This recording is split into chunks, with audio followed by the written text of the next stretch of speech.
그 스승의 주일입니다. 하나님의 사랑을 부모님의 사랑으로 비유를 한다면 예수님의 사랑은 진정한 스승과 같은 사랑이라고 말할 수 있습니다. 그래서 오늘은 예수님이 우리의 참 스승 되신 그 예수님께 감사하고 또 그 하나님께 또 예수님께 가까이 나가는 하루가 되시길 바랍니다. 여러분, 소설이나 이야기 속에서 사랑에 관한 이야기는 정말 많습니다. 그래야 좀 재밌거든요. 근데 그냥 사랑 얘기는 재미가 없어요. 어떤 사랑 얘기가 재밌습니까? 이루어질 수 없는 사랑. 과거 소설 중에서 로미오와 줄리엣 같은 소설, 이루어질 수 없는 사랑의 이야기가 참 재밌습니다. 그래서 많이 사용되는 말이 있죠. 이 세상의 그 무엇도 우리의 사랑을 갈라놓을 수 없다. 이 말입니다. 다른 표현으로 말하자면 이 세상의 그 무엇도, 죽음만이 우리의 사랑을 갈라놓을 수 있다는 말입니다. 그런데 이거보다 더 강한 말이 있어요. 강한 표현의 말. 죽음도 우리의 사랑을 갈라놓을 수 없다는 말입니다. 이런 말을 들은 어르신들이 뭐라 그러는 줄 아세요? 어르신들이 놀고 있네. 그런 얘기 들으면 그러잖아요. 다 인생을 사신 그러한 분들이 다 경험하고 나서 그러한 얘기를 들으면 놀고 있네. 이렇게 얘기를 합니다. 그런데 왜 그러냐면 사람들의 사랑은 불확실하기 때문에 그래요. 그러나 우리를 향한 예수님의 사랑은 정말 갈라놓을 수 없습니다. 이 세상의 그 무엇도, 죽음이라도 말이죠. 우리의 사랑을, 하나님의 사랑을, 예수님의 사랑을 갈라놓을 수 없습니다. 오늘 본문의 말씀, 오늘의 설교의 내용의 주제가 무엇이냐면 이 세상의 그 무엇도 예수님과 우리의 사랑을 갈라놓을 수 없다입니다. 오늘 설교 끝이에요. 더 할 게 없어. 더 무슨 말이 필요합니까? 그렇지만 시간이 많이 남아서 보충 설명을 좀 드리도록 하겠습니다. 여러분, 지난주에 바울은 네 가지 질문 형식을 통해서 하나님의 사랑을 설명을 했습니다. 그래서 31절 말씀에 본 것과 같이 하나님이 우리를 위하시면 누가 우리를 대적할 수 있겠습니까? 라는 질문, 첫 번째 질문을 했고, 두 번째 질문은 32절이죠. 그 아들과 함께 모든 것을 우리에게 주시지 아니하겠느냐 라는 질문을 했습니다. 세 번째 질문은 뭡니까? 33절입니다. 하나님께서 택하신 자들을 누가 고발할 수 있겠는가? 라는 질문이죠. 네 번째 질문은 무엇입니까? 그러면 누가 우리를 정죄하겠습니까? 라는 질문입니다. 이것을 통해서 하나님의 사랑을 하나하나 바울은 설명을 했습니다. 그런데 오늘 본문에 보면 다섯 번째 질문이 나와요. 이 다섯 번째 질문을 통해서 자연스럽게 그리스도의 사랑을 설명하고 있습니다. 그것이 바로 35절 말씀이죠. 시작. 누가 우리를 그리스도의 사랑에서 끊으리요? 라는 말씀입니다. 누가 우리를 그리스도의 사랑에서 끊어낼 수 있겠습니까? 라는 질문이죠. 그런데 여기서 보면 좀 특이한 게 있어요. 앞부분에 보면은 계속해서 무엇을 강조하고 있었냐면 하나님의 사랑입니다. 근데 여기서는 하나님의 사랑이라고 하지 않고 뭐라고 해요? 그리스도의 사랑이라고 표현하고 있습니다. 그러면 우리가 하나님의 사랑은 내가 알겠어요. 바로 자기의 아들이었던 예수님을 이 땅에 보내서 우리를 위해서 죽인 것이 하나님의 사랑이라고 우리가 배워왔고 그것은 알겠는데 그럼 그리스도의 사랑은 무엇입니까? 하나님께서 우리를 위해 아들 예수를 십자가에 달려 죽게 하셨습니다. 이것이 하나님의 사랑이라면 예수님의 사랑은 그것을 수용한 것입니다. 예수님께서는 그것을 거부할 수도 있었습니다. 나는 그렇게 못하겠습니다 라고 하면 못하는 거예요. 그런데 예수님은 그 하나님의 그러한 것을 수용을 했다는 것이죠. 요한복음 10장 17절 18절 말씀에 보면 이러한 말씀이 나옵니다. 시작. 내가 내 목숨을 버리는 것은 그것을 내가 다시 얻기 위함이니 이로 말미암아 아버지께서 나를 사랑하시느니라. 이를 내게서 빼앗는 자가 있는 것이 아니라 내가 스스로 버리노라. 나는 버릴 권세도 있고 다시 얻을 권세도 있으니 이 계명은 내 아버지에게서 받았노라 하시니라. 예수님께서 십자가의 죽음을 수용한 이유가 하나님의 뜻이기 때문에 수용한 것도 있습니다. 하지만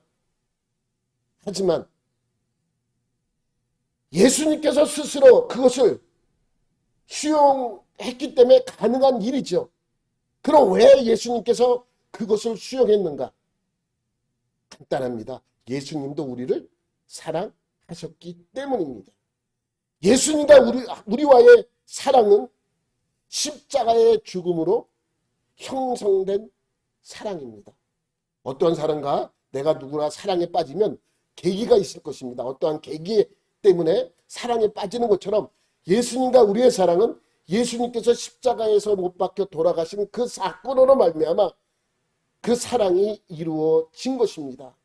그래서 예수님이 십자가의 죽음으로써 이루어진 그 사랑, 형성된 그 사랑을 한마디로 무엇이라고 하냐면 그리스도의 사랑이라고 표현하고 있습니다.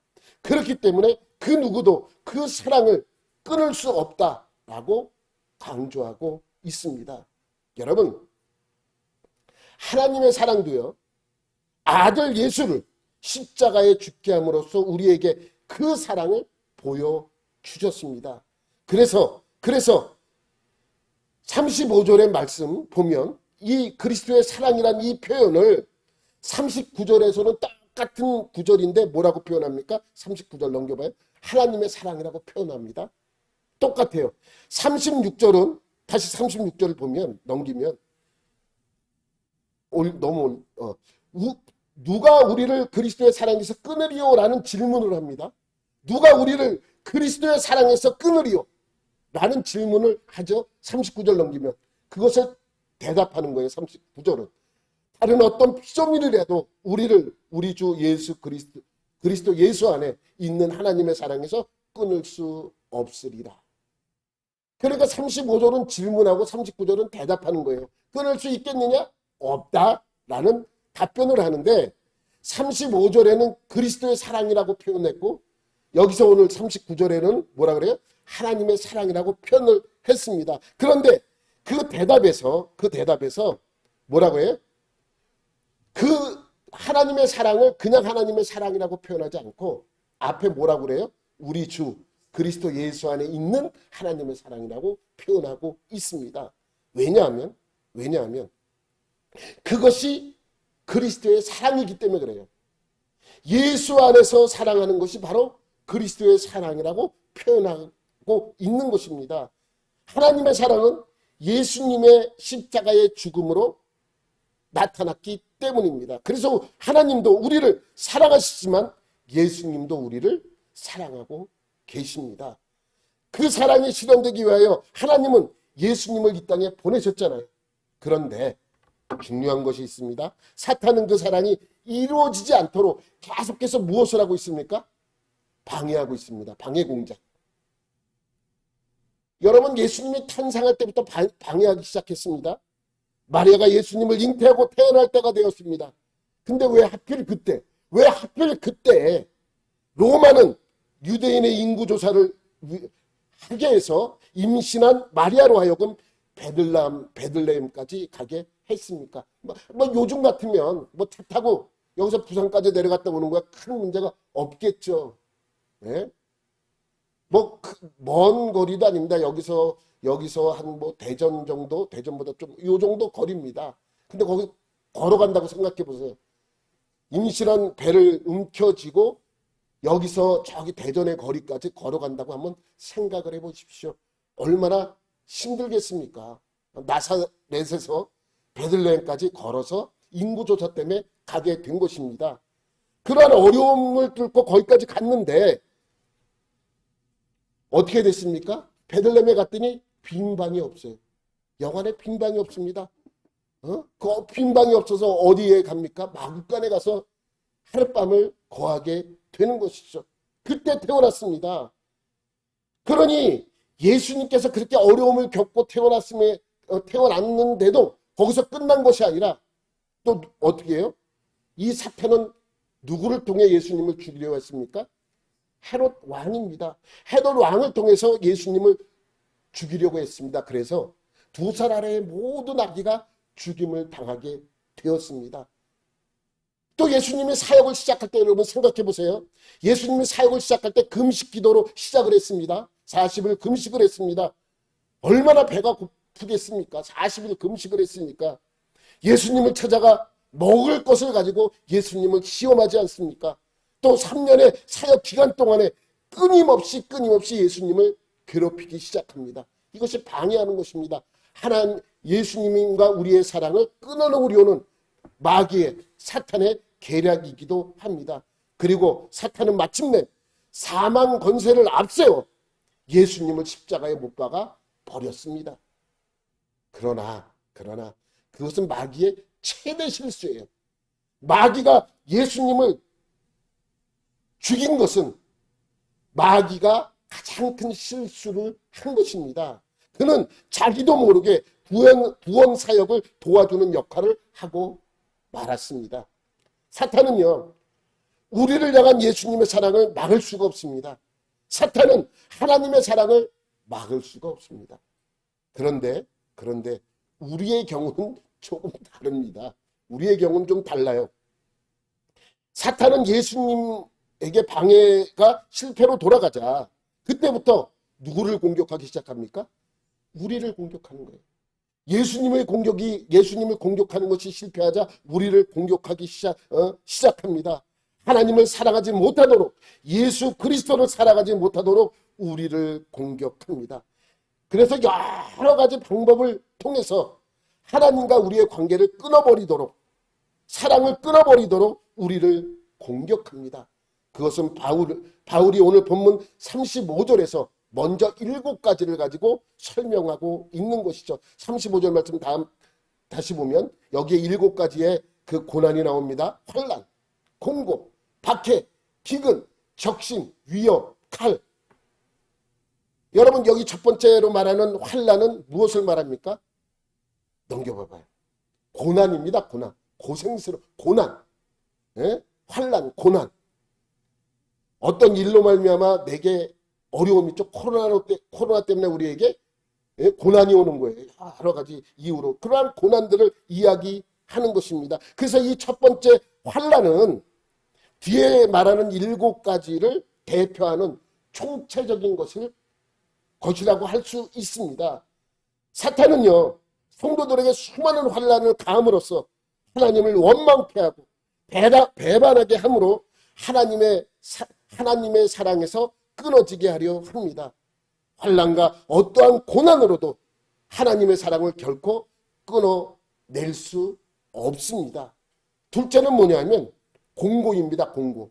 여러분 공고라는 것은 어렵고 고생스러운 것을 공고라고 이야기합니다. 근데 이 공고의 원래의 뜻은 좁은 장소라는 뜻이에요. 좁은 장소. 공고하다라는 것은 좁은 장소를 의미하는데 여러분 한번 생각해 보세요. 여러분이 어떠한 좁은 장소, 한 사람도 겨우 들어갈 수 있는 좁은 장소에 들어가 있으면 어떻습니까? 고생스럽죠. 여유가 없습니다. 답답합니다. 바로 그것이 공고예요. 그것이 공고입니다. 아무것도 할 수 없이 옴짝달싹할 수 없는 좁은 장소에 들어가 있는 것과 같은 것이죠. 그것을 바로 공고라고 말을 합니다. 세 번째는 뭡니까? 박해입니다. 박해는 뭐예요? 핍박이에요. 핍박. 내가 누구에게 박해받는다라는 것은 어떤 사람이 내게 핍박을 가한다라는 말과 같은 것이죠. 그런데 이 핍박은 환난이나 공고와는 조금 그 각도가 다릅니다. 노골적으로 어떤 사람이 노골적으로 나를 미워하고 거부하고 방해하고 공격하는 것을 의미합니다. 여러분 바울도 엄청난 핍박을 받지 않았습니까? 여러분 우리 수요 예배 때 데살로니가 전서를 지금 하고 있는데, 데살로니가 전서는 바울이 데살로니가 교회에게 보낸 편지입니다. 바울이 2차 전도 여행 때 원래는 그 북쪽으로, 소아시아 북쪽으로 가서 전도를 하려고 했습니다. 근데 하나님께서 계속해서 그를 소아시아 북쪽으로 가지 않고 서쪽으로 몰아 가게 되죠. 그래서 드로아까지 가게 됐어요. 드로아는 소아시아의 맨 서쪽 끝이에요. 그래서 드로아에 갔더니 하나님께서 환상을 보여줍니다. 마게도냐 사람이 와서 도와달라는 환상을 보여줘서, 아, 하나님께서 나를 북쪽으로 가라고 하신 것이 아니라 저기 마게도냐 지방 끝, 쉽게 말하면 유럽 대륙으로 가라고 하시는구나 라는 그러한 계시로 받아들여서 이제 드로아에서 배를 타고 유럽 대륙으로 마게도냐 지역으로 가게 됩니다. 그래서 마게도냐 지역으로 가서 첫 번째 머무르는 곳이 어디냐면 빌립보입니다. 빌립보. 그래서 빌립보에서 막 전도를 하죠. 전도를 했는데 거기서 오래 있지 않아요.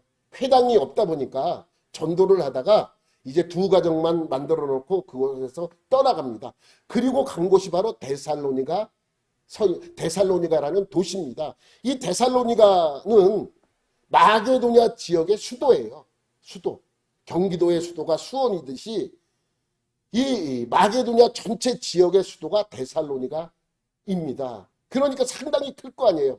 근데 거기는 회당도 큰 회당이 있었습니다. 그러니까 바울이 회당만 만나면 시너지 효과가 일어나는데 너무너무 기뻐요. 그리고 복음을 온전하게 전하기 시작을 합니다. 그래서 그곳에 가서, 회당에 가서 많은 유대인들과 유대교로 개종한 헬라인들이 모여있는 그곳에 가서 성경을 서로 논하고 가르치기 시작합니다. 그래서 그곳에서 성경을 강론하기 시작하고 예수 그리스도가 우리의 구주라고 알려주게 되자 많은 사람들이 그를 따르기 시작합니다. 일부 유대인들과 유대교로 개종한 헬라인들도 함께 그가 전한 새로운 복음을 믿게 되는 것이죠. 그렇게 3주간 전했어요. 3주간 전했는데 어떻게 됩니까? 많은 사람들이 믿기 시작을 하자 거기에 기존에 있던 기득권자들이 바울을 미워하기 시작합니다. 그들이 볼 땐 바울이 이단이었습니다. 그러니까 안 되겠다라는 생각이 들자 그들은 저작거리에서 깡패들을 동원하기 시작합니다. 깡패들을 돈으로 사와서 바울을 핍박하기 시작합니다. 핍박하는 정도가 어느 정도였냐면 죽이려고 하는 거예요. 그래서 이 바울이 데살로니가에서는 얼마 복음을 전하지 못하고 3개월 만에 그곳에서 떠나게 돼요. 그래서 베레아로 가게 됩니다. 베레아는 데살로니가에서 아주 약간 이제 서쪽으로 가면은 베레아라는 지역이 있습니다. 도시가 있습니다. 그곳에 갔더니 그곳에서도 역시 회당이 있었기 때문에 그들에게 복음을 전하기 시작을 합니다. 그런데 데살로니가에 있던 사람들이 이 바울이라는 사람이 베레아까지 간 것을 알고 어떻게 합니까? 그 깡패들을 다시 데리고 베레아까지 오게 돼요. 그러니까 이 바울은 어떻게 합니까? 거기서 또 도망을 치게 되는 것이죠. 도망을 쳐서 아덴으로 도망가게 됩니다. 여러분, 이것이 바로 박해요 핍박이라는 것입니다. 그렇게 도망다니던 바울은 이렇게 죽을 뻔한 핍박을 수도 없이 당한 것이 성경에 기록되어 있습니다. 여러분, 스테반도 마찬가지지 않습니까? 그가 성령 충만하여 복음을 전할 때 성 밖으로 끌려나가 돌로 맞아 죽게 됩니다. 또 당시 로마 시대에도 그리스도인들이 잡혀 들어가 무참히 사형을 당하는 일이 엄청나게 많았다는 것이죠. 또 사자밥이 되기도 했습니다. 이것이 핍박이요 박해입니다. 여러분, 과거에는 그랬지만 지금은 안 그렇습니까? 지금은 안 그렇다고 여러분 생각하십니까? 아닙니다. 지금도 핍박을 당하고 있는 곳이 많이 있습니다. 우리나라에서는 뭐 교회 다니는 것이 뭐 그렇게 핍박을 하진 않아요. 그러나 영적으로 핍박하는 내용들은 많이 있지만 하여튼 간에 우리는 주일날 이렇게 나와서 예배를 드릴 수 있는 자유가 있잖아요.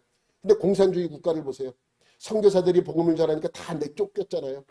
멀리 갈 필요도 없습니다. 북한을 보세요. 어떻습니까? 예수 믿으면 여러분 정치범이에요.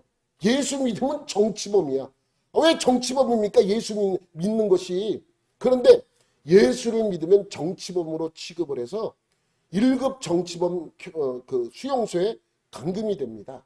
그 정도로 어렵습니다. 여러분, 그것을 다룬 영화가 있잖아요. 신이 보낸 사람. 신이 보낸 사람.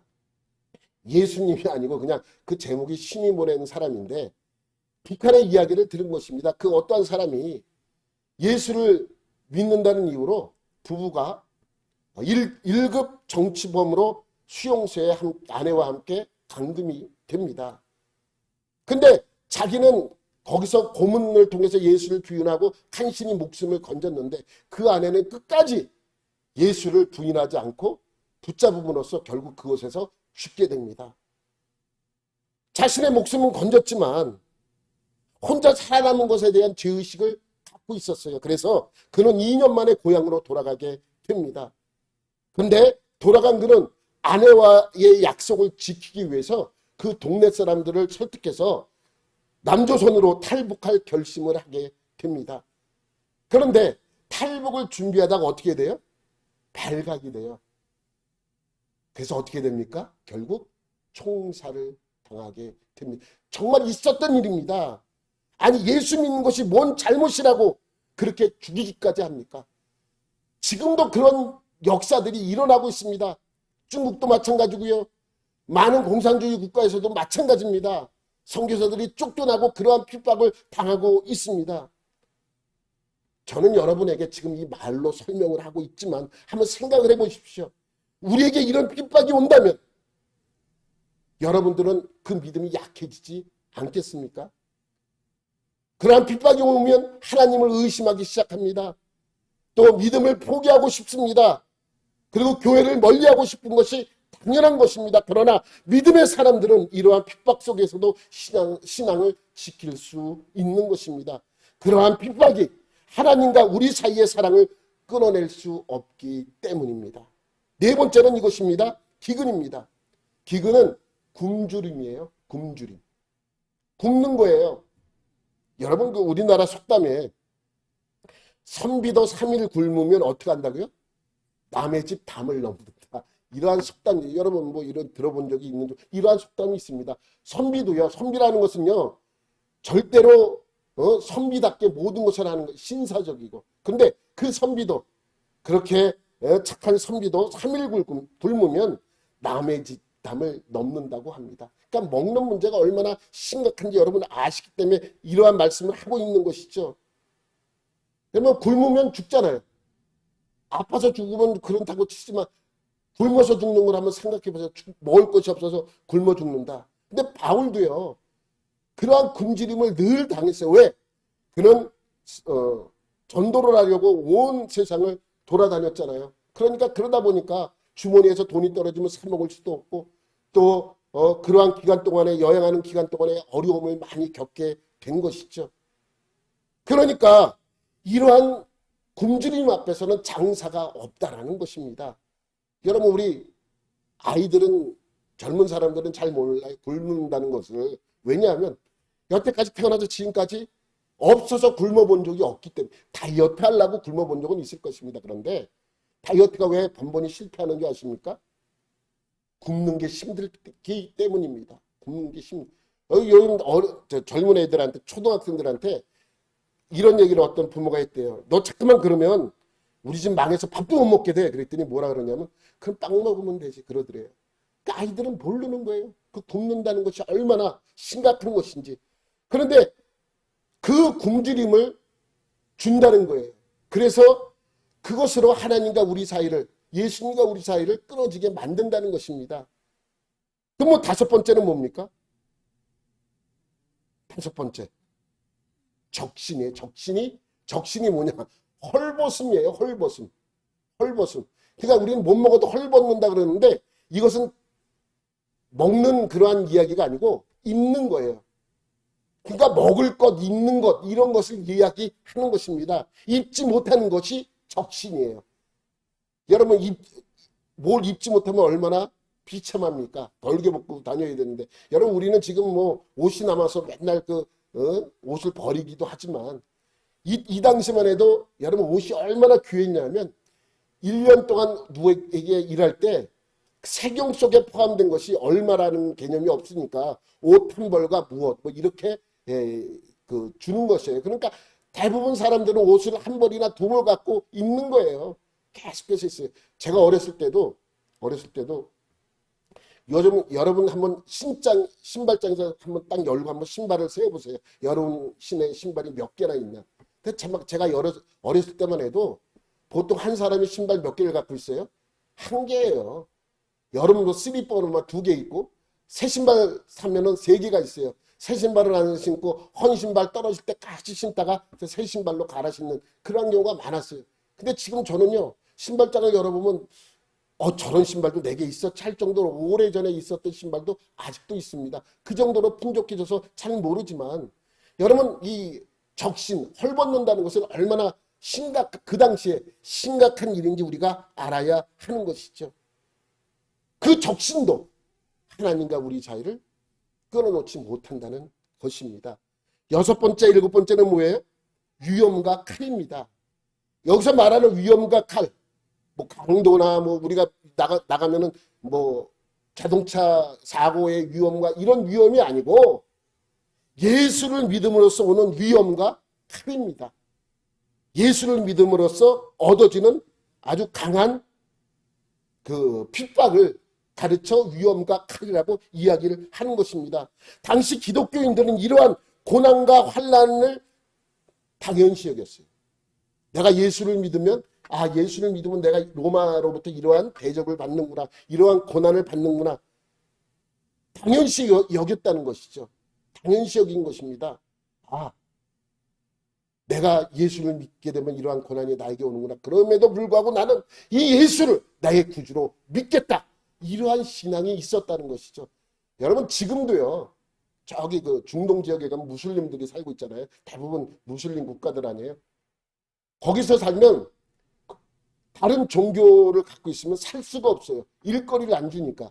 그런데 신분증을 이렇게 이제 다 발급을 해주잖아요. 그 신분증에 무슨 란이 있냐면 종교란이 있어요.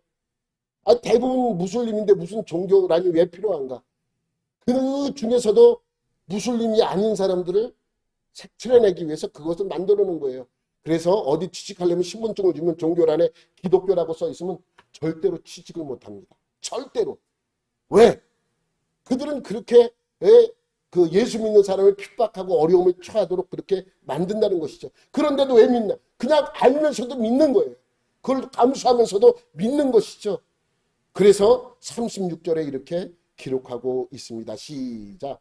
기록된 바 우리가 종일 주를 위하여 죽임을 당하게 되며 도살당할 양같이 여김을 받았나이다 함과 같으니라. 요 빨간 글씨는 시편 44편 22절 말씀을 그대로 갖다가 인용한 것입니다. 왜 그렇습니까? 그렇게 예수를 믿으면 이러한 고난, 이러한 엄청난 시련이 온다는 것을 이들은 알고 있었기 때문입니다. 그러니까 당연시 여긴다는 것은 다른 말로 하면 준비가 되어 있다는 것이죠. 준비와 각오가 되어 있다는 말씀입니다. 그래서 이러한 7가지의 방해로도 하나님의 사랑과 우리를 끊어낼 수 없다는 말씀입니다. 여러분, 어떻게 이러한 엄청난 시련이 하나님과 나와의 관계를 끊어낼 수 없습니까? 네? 그것은 하나님이 그렇게 내버려 두지 않기 때문입니다. 우리로 하여금 이길 수 있는 힘을 주시기 때문에 가능한 것입니다. 37절 말씀 우리 다 같이 한번 읽어보도록. 37절 말씀 넘기면 37절 시작. 그러나 이 모든 일이 우리를 사랑하시는 이로 말미암아 우리가 넉넉히 이기느니라. 하나님께서 우리를 넉넉히 이기게 만들어 주십니다. 내가 하면 포기하고 관계를 끊어버릴 수 있습니다. 하나님과 나의 관계를 끊어낼 수 있습니다. 내가 하면 버틸 수가 없기 때문입니다. 그런데 하나님이 이길 힘을 넉넉히 주신다고 말씀하고 있습니다. 넉넉히 이기느니라. 넉넉히 이길 수 있는 힘을 주시는 것이죠. 그러면서 38절과 39절에 다음과 같이 선언을 하고 있습니다. 내가 확신하노니. 아주 내가 확신한다는 것은 뭐예요? 단호하게 이야기하고 있는 것입니다. 내가 확실히 믿노니라고 이야기하는, 내가 확실히 믿습니다 라고 선포하면서 이야기합니다. 그 다음부터 한번 읽어보겠습니다. 시작. 사망이나 생명이나 천사들이나 권력자들이나 현재일이나 장래일이나 능력이나 높음이나 기쁨이나 다른 어떤 피조물이라도 우리를 우리 주 그리스도 예수 안에 있는 하나님의 사랑에서 끊을 수 없으리라. 여러분, 아까는 7가지로 예를 들었는데 여기는 또 10가지가 나와요. 이게 제목만 얘기해도 시간 다 가겠어요? 사망이나 생명이나 천사들, 권세자들, 현재일, 장래일, 능력, 높음, 기쁨, 다른 어떤 피조물, 이 10가지를 설명하면서 우리의 믿음에 있어서 장애물들을 설명하고 있습니다. 그러니까 아까 이야기한 7가지는 직접적인 핍박입니다. 직접적으로 우리가 느끼는 것이죠. 그런데 이것은 10가지, 이것은 뭐예요? 간접적인 것입니다. 간접적인 것. 첫 번째 언급하는 것이 뭐예요? 사망이죠. 근데 여기서 왜 첫 번째 장애물을 사망이라고 표현하는가? 여러분 한번 생각해 보세요. 코로나 때문에 교회를 나오다가 안 나오는 분들이 있잖아요. 네, 이렇게. 왜냐면 정부에서도 자꾸만 비대면 예배를 강조하고 교회는 마치 무슨 뭐 코로나 전염 집단처럼 계속해서 방송을 했기 때문에 교회 나가면 다 걸리는 것처럼 그렇게 인식이 됩니다. 세뇌교육을 시킨 거나 마찬가지에 계속 뉴스에서 그거를 강조했죠. 물론 교회를 통해서도 감염이 됐지만 대부분 교회에서는 감염이 되지 않았습니다. 그럼에도 불구하고 그렇게 언론에서 했기 때문에 많은 분들이 교회를 나오다가 잠시 쉬고 계시는 분도 있고 또 비대면 예배를 드리는 분도 있겠죠. 그런데 왜 그러겠습니까? 죽는 문제 때문에. 내가 걸리면 죽으면 어떡하지? 내가 걸리면 어떡하지는 항상 걸리면은 이 고로 뭐예요? 죽는다는 생각을 가지고 있기 때문입니다. 그러니까 이 죽음이라는 문제는 우리에게서 참 두려운 문제이기도 합니다. 그런데 그 죽는 문제가 하나님과 우리 사이를 갈라놓을 수 없다는 것이죠. 여러분 우리가 잘 아는 속사도 폴리캅이라고 있어요. 여러분 뭐 예화를 몇 번씩 들어보셨을 거예요. 그 폴리캅은 초대교회 요한의 제자로서 그래서 속사도예요. 사도는 예수님의 직접 계명을 받은 사람들이 사도고 그 제자들을 가리켜 속사도라고 이야기합니다. 그러면 그 제자의 제자는 속속사도냐? 아니 그냥 그 얘기하죠. 그냥 그 제자들까지만 얘기해. 그래서 속사도라고 이야기합니다. 요한의 제자로서 그 에베소 교회를 담당했던 이 폴리캅은 상당히 큰 지도자였습니다. 이제 87세가 되었어요. 그런데 이 로마 황제의 대대적인 핍박으로 말미암아 잡혀갔습니다. 그래서 이제 화형대에 묶여놓고 죽기 직전에 와서 이야기합니다. 예수를 한 번만 부인해라. 그럼 내가 살려주겠다. 내가 한 번만 부인하면 그냥 거짓말해라. 그럼 내가 너를 살려주겠다. 라고 했습니다. 그랬더니 폴리캅이 남긴 유명한 말이 있습니다. 예수님은 87년 동안 한 번도 나를 배신한 적이 없는데 내가 어찌 그의 이름을 배신할 수 있겠습니까? 그런 말을 해서 결국은 그는 화형당해서 순교하고 말았습니다. 여러분, 그가 죽음이 두렵지 않아서 그렇게 이야기한 것입니까? 아, 난 죽는 게 좋아. 죽음이 좋아서 그런 것입니까? 아닙니다. 두려웠습니다. 무서웠습니다. 그렇지만 아까 37절의 말씀처럼 뭐예요? 하나님께서 그것을 이길 힘을 우리에게 넉넉히 주셨기 때문에 담대할 수 있었던 것입니다. 두 번째는 뭡니까? 사망입니다. 사망은 뭡니까? 생명입니다. 생명이죠. 이 생명은 뭐냐면 이 세상에서의 생명이에요. 죽음의 반대 개념이죠. 영원한 생명이 아닌 이 세상에서의 생명입니다. 그래서 사는 문제예요. 아까 죽음과 생명을 얘기하는데 죽음과 삶의 그냥 이 세상에서 사는 문제를 말씀하고 있는 것입니다. 여러분 마귀가 우리를 유혹할 때 가장 쉬운 방법이 뭐냐면 생명을 가지고 이 세상에서 사는 문제를 가지고 우리를 유혹합니다. 이 세상에서의 모든 것을 내게 주겠다. 너에게 부를 주겠다. 너에게 무엇을 주겠다. 이 세상에 넌 살면서 이렇게 살게 해주겠다. 저렇게 살게 해주겠다. 그래서 마귀적인 사람은 성공이 빠릅니다. 성공이 빨라요. 여러분 노래도요. 이상한 내용을 가지고 노래하는 사람 보세요. 금방 그것이 인기를 얻습니다. 예수님에게도 유혹했지 않습니까? 어떻게 유혹했습니까? 내게 절하면 뭘 한다고요? 이 세상을 다 전부 너에게 주겠다. 내게 절하라. 생명의 유혹입니다. 이 세상을 내게 주겠다. 이 세상 것을 내게 주겠다라는 것이죠. 그래서 높은 사람이나 많이 가진 사람들 중에 보면 악한 사람이 정말 많습니다. 전부 그런 건 아니지만 악한 사람이 많은 것을 우리는 알 수 있습니다. 어떻게 보면 죽는 문제보다 사는 문제의 유혹이 더 크게 느껴집니다. 그런데 하나님께서는 이것에서도 지킬 힘을 넉넉히 주신다고 말씀하고 있습니다. 세 번째는 뭐예요? 세 번째 장애물은 천사들, 천사. 천사들은 무슨 장애물이 될까?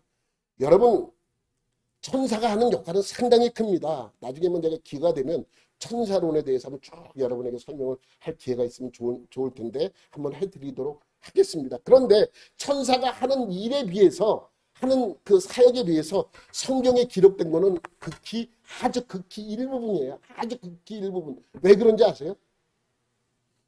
잘못하다가는 천사를 섬길 수 있기 때문입니다. 천사를 섬길 수 있어요. 초대교회 때는 그것이 큰 문제이기도 했습니다. 초대교회 때는 천사 숭배 사상이 문제가 됐어요. 천사는요, 하나님의 사역자로서 하나님의 명령을 지키는 그러한 자들입니다. 그런데 하나님이 보낸 하나님을 믿지 않고 천사를 믿는 거예요. 이것이 장애물이 될 수 있어요. 이것이 우상처럼 섬기게 되는 그러한 잘못을 저지르게 될 수 있기 때문에 천사들이 그 우리 신앙에 방해가 될 수 있다는 것이죠. 네 번째는 뭐예요? 권세자들이에요. 권세자들은 두 가지가 의미가 있어요. 하나는 영적 권세, 하나는 세상의 권세자들을 설명하고 있습니다. 영적 권세자들은 뭐예요? 사탄이죠. 말할 것도 없습니다. 이 사탄이 우리의 신앙을 방해합니다. 또 세상의 권력자들, 당시에 세상의 권력자들도 신앙을 갖고 있으면 잡아다 죽였으니까 그들도 역시 똑같은 일을 하고 있었습니다. 그래서 예수 믿는 사람을 잡아다 굶기고 고문하고 죽이고 했던 것입니다. 뭐 지금도 북한에서 일어난 일도 똑같은 일이 행해지고 있지 않습니까? 다섯 번째는 뭡니까? 현재일이에요. 현재일. 여러분, 지금이 우리에게는 상당히 중요합니다. 지금. 근데 내일 일은 몰라요. 내가 지금 내게 없는 것이 더 중요한 문제고 지금 내게 있는 문제가 더 큰 문제고 지금 내게 행하는 모든 일들이 더 큰 문제이죠. 앞으로 뭐 1년 뒤의 일, 뭐 10년 뒤의 일, 20년 뒤의 일, 그걸 우리 몰라요. 당장 우리에게 닥치는 지금의 일이 중요하기 때문에 현재 일이나라고 표현하는 것입니다. 지금 일이나 장래일이나, 장래일이라는 것은 여기는 특별한 의미가 있습니다. 장래일이라는 것은 미래에 오게 될 환난과 고통을 의미합니다. 그것을 위해 미리 내가 지금 준비하는데 참 이게 인간이라는 게 어리석은 부분이 이 안에 담겨져 있다는 것이죠. 그래서 현재일이나 장래일, 지금 일이나 앞으로 될 일에 대해서 지금 어떠한 우리 일이 오더라도 우리는 하나님과의 관계에서 끊어질 수 없다는 것을 설명하고 있습니다. 일곱 번째는 뭐예요? 능력이죠. 능력. 여기서 능력이라는 건 말 그대로 초자연적인 능력입니다. 여러분, 이런 거예요. 무당이 그러한 초자연적인 능력이 있을까요? 없을까요? 있습니다. 있어요. 여러분, 무당 정말 신령한, 말이 좀 표현이 그렇지만 신령한 무당은 귀신의 힘을 입어서 행하게 됩니다. 그 작두에도 올라타는 거예요. 능력 있는 무당들은 쌍날 작두에 올라타요. 한 발 하나씩 올라서서 춤을 춥니다. 그 날카로운 작두 위에 올라가서. 이게 축자연전 능력이죠. 근데 더 능력 있는 무당은 어떻게 하는지 아세요? 외날작두예요. 외날작두. 외날작두에 두 다리를 올려놓고 춤을 춥니다. 신령하지 않아요? 능력 있는 거 아닙니까? 이러한 능력이에요. 여러분, 인도 같은 데 가면 아직도요. 그러한 무당들이 행하는 게 뭐냐면 자기를 자해합니다. 그래서 아주 무슨 새창살 같은 거를 입술을 이렇게 들어갖고 뚫고 그래요. 근데 뚫고 나고 조금 지나면 이게 아무렇지도 않아. 그 신기하다는 거예요. 내가 아는 그 인도에 나갔던 선교사가 오더니 정말 어떻게 그러한 일이, 이 사탄이, 귀신이 없다는 건 다 거짓말이라고. 그거 보면 정말 체험한다고. 보고 싶은 사람 다 인도로 오라고. 인도 가면 지금 죽습니다. 가지 마세요. 여러분, 그러한 능력, 초자연적인 그러한 아무것도 아닌 그러한 능력. 여러분, 진짜 능력은 뭐냐면 불로 지나가고 입술을 뚫고 잡기에 타는 것이 아니라 죽은 사람을 살려내고, 예? 아픈 사람을 고치고 영원한 생명을 주는 것이 진짜 능력이죠. 그런데 여기서는 그 능력이라고 말하는 것이 무엇이냐면 그러한 것들이에요. 그러한 능력들. 눈을 유혹시키는 그러한 능력. 사탄이 주는 능력. 귀신이 주는 그러한 능력을 설명하고 있는 것입니다. 높음은 뭡니까? 높음과 기쁨은 똑같은 의미입니다. 높음이라는 것은 높은 자리, 높게 되는 것, 많은 것, 이것을 의미하고, 기쁨은 이 세상의 것을 의미합니다. 아래 것이라 그러잖아요. 위의 것과 아래 것, 이러한 뜻입니다. 위의 것과 아래 것, 높은 자리, 낮은 자리, 이러한 것을 의미하고 있는 것이죠. 그래서 이 마귀는 높은 자리를 놓고 우리와 흔정을 하는 거예요. 사탄은 내가 높은 자리를 너에게 주겠다, 많은 것을 주겠다, 계속 높은 것을 향해 우리를 유혹하게 되는 것이죠. 그래서 권세와 부와 명예와 높은 지위를 우리에게 제의를 하고 있는 것이죠.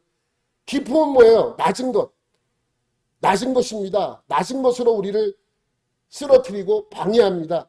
낮은 것이 뭡니까? 가난과 멸시, 천대, 낮은 지위, 없음, 고난, 이런 것을 다 통틀어 이야기하는 것입니다. 그것이 낮은 깊은 곳에 있는 것을 뜻하는 것입니다. 그리고 마지막 10번째는 뭐예요? 다른 어떤 피조물이라도. 앞에서 열거한 건 외에 모든 것입니다. 어떠한 것이든 이 세상 것은 하나님과 우리의 관계를 어떻게 하려고 그래요? 끊어내려고 하는 것입니다.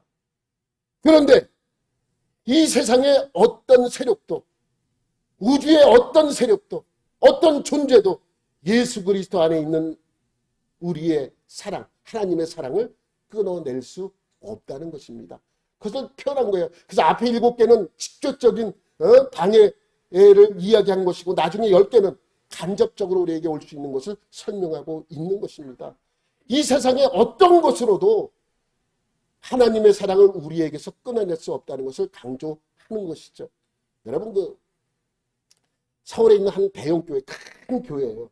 뭐 말하면 다 아는 교회고, 뭐 그 목사님은 지금 돌아가셨는데 한 30년 전에 있었던 일이라고 합니다. 목사님이 살아생전에 했던 그러한 예와 간증을 제가 들은 적이 있는데, 이 대형 교회에 나오는 집사가 뭐냐면 유명한 작곡가였대요. 유명한 작곡가였는데, 근데 그분이 무슨 일이 잘못돼가지고 여러 가지로 물질적으로 어려움을 겪고 있었을 때라고 합니다.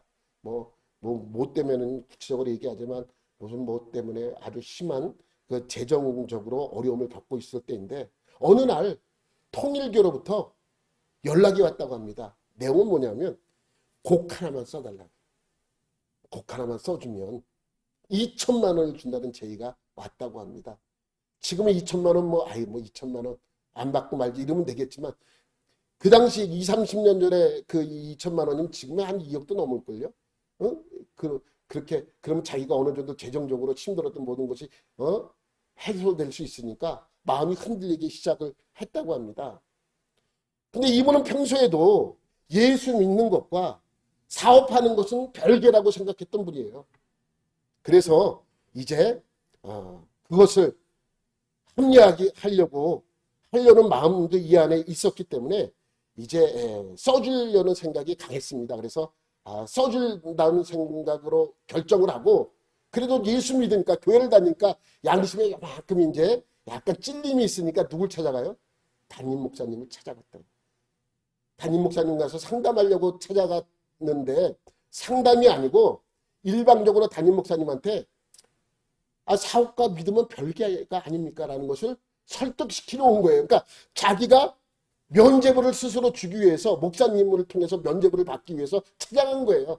그 목사님은 써주면 안 됩니다. 왜 안 됩니까? 이건 사업인데 내가 뭐 그쪽으로 통교로 가는 것도 아닌데 그냥 써주는 것으로 끝나는 건데 계속해서 목사님을 압박하더래요. 합리화하더래요.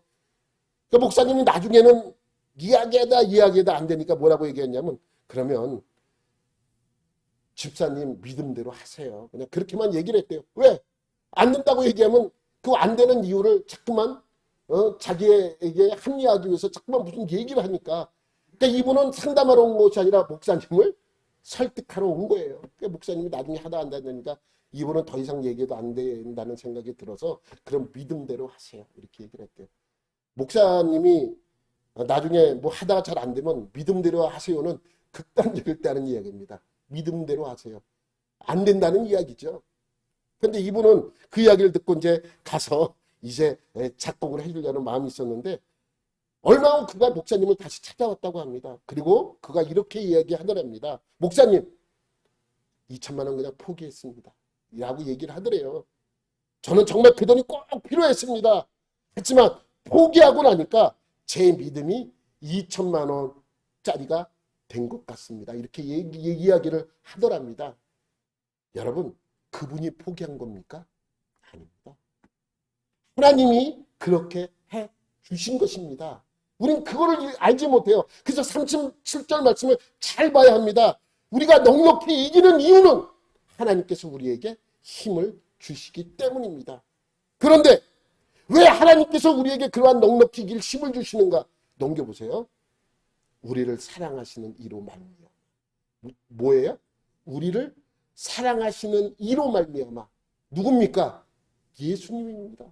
예수님으로 말미암아 우리를 사랑하시는, 우리를 사랑하는 그 예수님 때문에 우리가 그러한 어려움과 극한 상황에서 이길 힘을 넉넉히 우리에게 주신다는 것이죠. 주기철 목사님이 일본의 총과 칼 앞에서 그러한 것을 견뎌낼 수 있었던 것은 이상한 것이 있습니다. 목사님이요, 주 목사님이 가족들의 간증을 들어보면 이렇습니다. 일본 그 총과 칼 앞에 가면 담대하게 단호하게 거절을 하는데 이 가족들을 만나면 너무 약해지는 거예요. 너무 힘들다. 견디기 어렵다. 기도해달라. 난 쓰러질 것 같다. 잘못하면 내가 넘어질 것 같다. 계속 얘기하는데 이상하게 일본의 그 순사들 총칼 앞에 가면은 담대하게 되는 것이죠. 이유가 뭡니까? 주기철 목사님이 성격이 대쪽 같아서야 아닙니다. 하나님께서 이길 힘을 넉넉히 우리에게 주시기 때문입니다. 여러분 그것이 뭡니까? 그것이 바로 그리스도의 사랑이다. 그것이 바로 예수님의 사랑입니다. 누가 이 그리스도의 사랑을 끊을 수 있겠습니까? 누가 이 그리스도의 사랑을 막을 수 있겠습니까? 그분의 사랑은 십자가의 사랑이요 세상을 이긴 승리의 사랑이기 때문입니다. 여러분 그 사랑 안에 살아가는 여러분들이 되시기를 예수님의 이름으로 축원합니다. 하나님 아버지 감사합니다. 우리도 이 어려운 세상을 이길 힘을 넉넉히 허락하여 주옵소서. 모든 것 감사드리며 예수님의 이름으로 기도드립니다. 아멘.